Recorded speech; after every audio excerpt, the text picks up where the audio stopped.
What is up, humans of the cardboard? Welcome back to Just Nuts, guys. Today I've got another more in-depth discussion video on one of the new cards we had revealed from Burst of Destiny. There were a lot of good things. I think I might go through and maybe make a couple more in-depth videos on more than just this one here. But this card is crazy, and what's even crazier is it kind of just got revealed as part of the filler, and this card's just like probably too good to be considered just filler. So really cool. This set looks so good, but this is just a part of it. So yeah, we're gonna read through this card. This is Small World, the new spell. It searches like technically any monster in the game. You just have to have a specific deck build that's gonna allow you to function with this card, but we'll get into that. So Small World, let's start off with the effects just so we know off the bat what's going on here. Okay, this is a normal spell. It allows you to reveal one monster in your hand and show one monster in your deck with the same type, attribute, level, attack, or defense, but it can only have one of these in common and exactly one of these in common. So if it has the same type, it can't have any of the other things in common. Attribute, level, attack, or defense, and so on and so forth. Attribute can't have the rest, level can't have the rest, attack or defense can't have the rest. Cool. And if you do reveal a monster in hand and show a monster from deck, banish the revealed monster in hand face down, then add one monster from your deck to your hand with the same type, attribute, level, attack, or defense, exactly one of these, again, as the monster shown from the main deck. And if you do that, banish the shown monster face down. So banish the monster that you revealed from the deck as well. So essentially what's here is we're looking at like a very specific search card that as long as you have your deck built around it the right way, we're going to be able to search essentially any monster in Yu-Gi-Oh! I would imagine. It may not be the most practical in every situation, but I do believe that this in one way or another will make every monster in the game searchable. So stuff that's at 1 on the ban list becomes a little bit easier to get in the hand, stuff like that. But yeah, really crazy card. And I think a couple things to note here is because it requires exactly one of these things in common and not at least one of these, it makes this card a lot more harder to fit into decks. Now, I don't think it's impossible. I think we'll see this. I think we'll see this in like some deck that's like crazy, but it's just like, it's just going to be one of those decks where you're just like, yep, wow, yeah, that's searchable now. That's crazy. And also you got to keep in mind this is a -1, right? You're losing the monster from the hand. You lose the monster from the main deck, but that really doesn't matter, really. Like, I'm assuming you'd be setting it up where you're banishing something that really just is not going to hurt you at all by losing.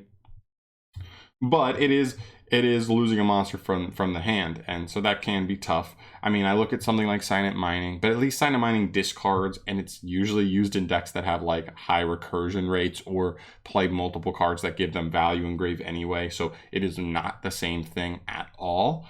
This is a true -1. But if this card is making something that's like absolutely insane, one card combos that are like stupidly busted possible in your hand, then maybe it is really worth. So really there's like specific archetypal decks, not archetypal decks, but like a very specific like just types of decks that I think this card is going to be the best in. I think this can honestly work in anything, but it just depends on like how, like, are you getting enough payoff from the monster you're searching, even though you're going -1?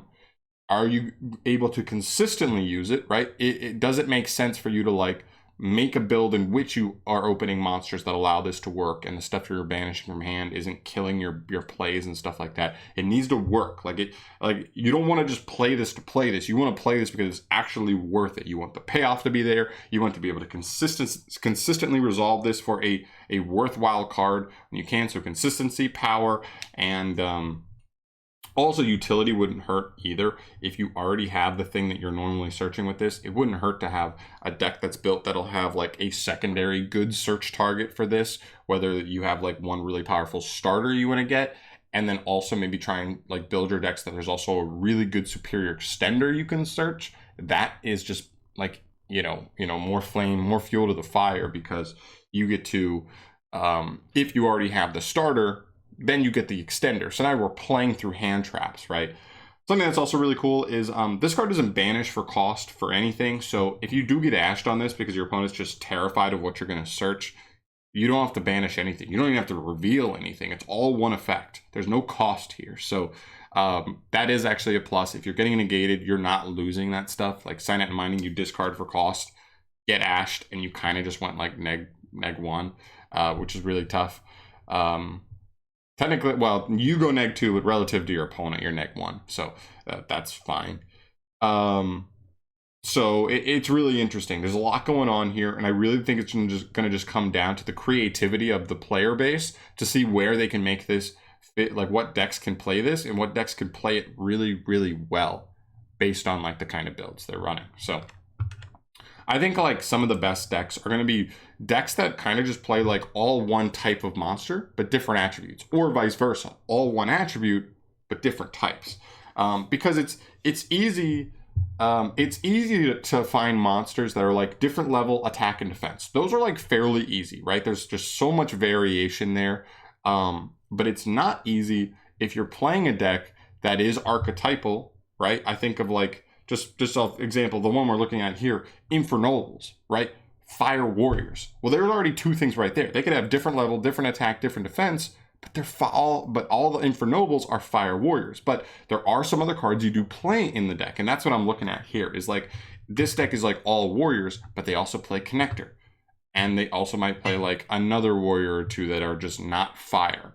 Okay, and that's really where you're looking to like make your money, because you could reveal any Infernoble in hand, right? Fire Warrior, then reveal a Connector, right? This is a light warrior, as long as it's not level, the monster you revealed wasn't level 4 and didn't have 800 or 1800 defense or attack. Boom, you get to then search for like Gearfried, because like the monster you're searching is you're only comparing it to the monster you revealed from the deck. So there you go. And that's what makes this so easy, is that like the monster you're searching doesn't have to be perfect with the monster you open. So it's not like, oh, I have to open the perfect card to be able to reveal. Not necessarily. You just need to make sure your deck is built so that you're going to have something in the main deck that can give you an easy transfer, an easy comparison, whatever, easy search into something else. So you could go from any Infernoble that's not level 4 and doesn't share attack and defense, show Connector, and then get Gearfried. It's a pretty good extender, or vice versa. If you could get something else to reveal here, you could potentially search Connector, which we know is the best starter in all of Infernobles.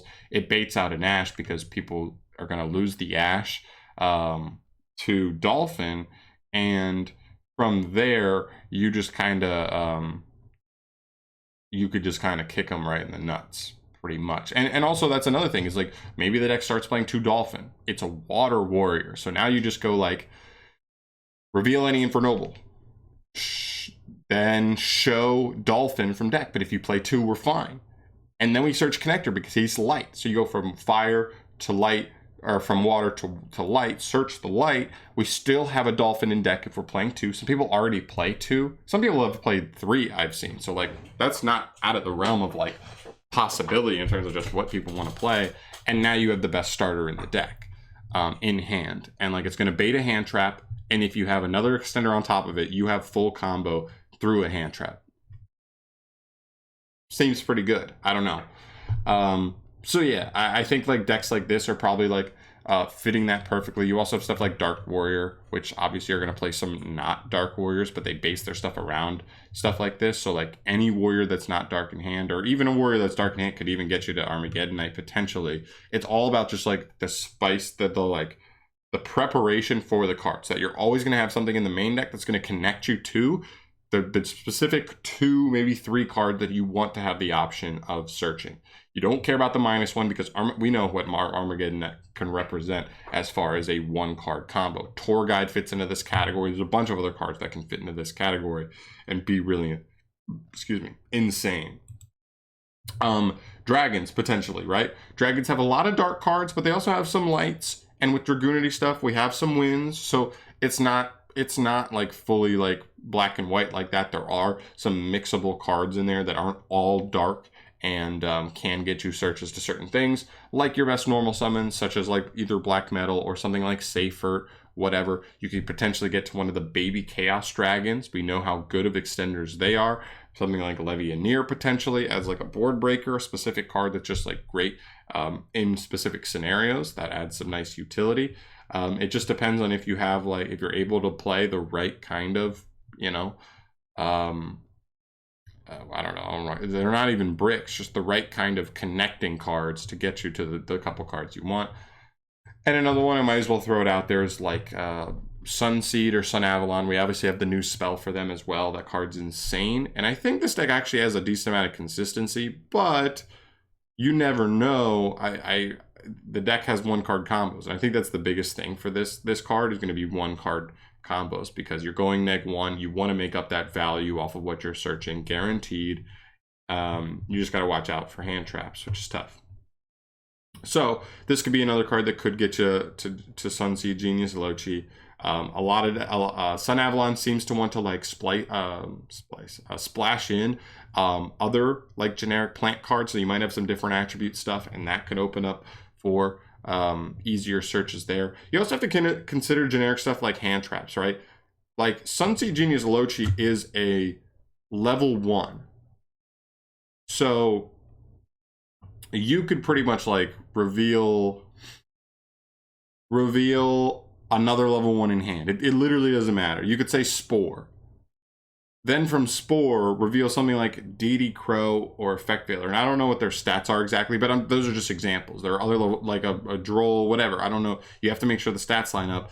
And then because they're just level 1, you can search Sunseed, Genius, Lochi. Because they're not plants, they're probably not earth. And as they might have 0 attack, some of them, but if you find like DD Crow, I know doesn't have 0 attack. So as long as that matches up, boom, you search Lochi. We know Lochi's a 1-card combo, and you just need any extender, and then you play through hand traps as well. Like, that seems pretty good. I don't know, consistency wise.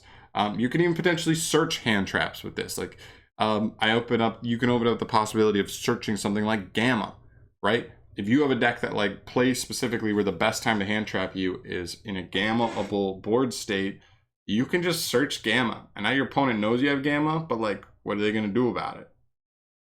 Hand trap you anyway, or just say, fuck, I might as well hold my hand trap and lose, because there's no other good spots to throw a hand trap at you. So there's so much application here. I just kind of wanted to open up the discussion. I wanted to hear some creative thoughts from you guys. What decks do you think are gonna like use this the best? I'm really curious to see what you guys think about this.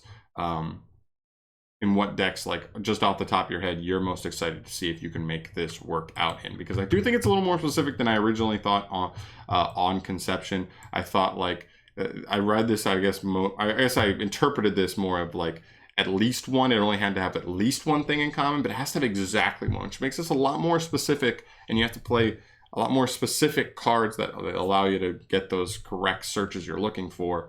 But I do still think it's playable. I do still think it's usable, and I do still think it can make certain decks much more consistent, especially decks that have 1-card combos and really high ceilings. So we will see. I want to hear from you guys in the comment section. What do you think like are some of the best, like the early thoughts you have for like fitting this card in as an awesome consistency / utility piece?